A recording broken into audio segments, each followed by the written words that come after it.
Lord Taylor of Warwick has become the first peer to be jailed following the Westminster expenses scandal. He was sentenced to a year in prison for making more than £11,000 worth of fraudulent claims.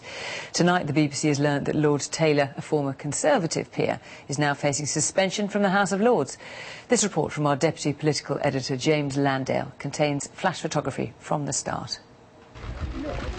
15 years ago, this man became the first black Conservative peer.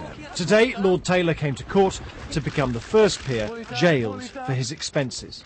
His crime was to claim more than £11,000 5 years ago to cover his travel costs from London to this house in Oxford, owned by his half-nephew's partner, when all the time he was actually living at his home in West London.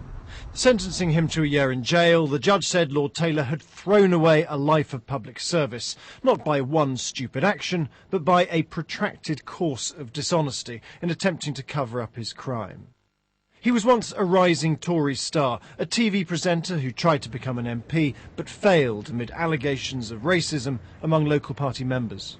Colour of the skin is not the important thing. Can I do a good job at Cheltenham? That's important. Look at my record.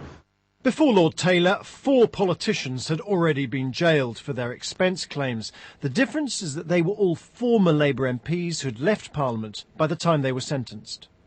Lord Taylor is the first politician to be jailed for his expenses, while he's still got a seat in Parliament over there. Now, in theory, he could return and legislate once he's done his time. And with good behaviour, that could just be a matter of months. It can't be right for a peer to be in prison on Monday and back in the Lords on Tuesday, voting on laws for everybody else.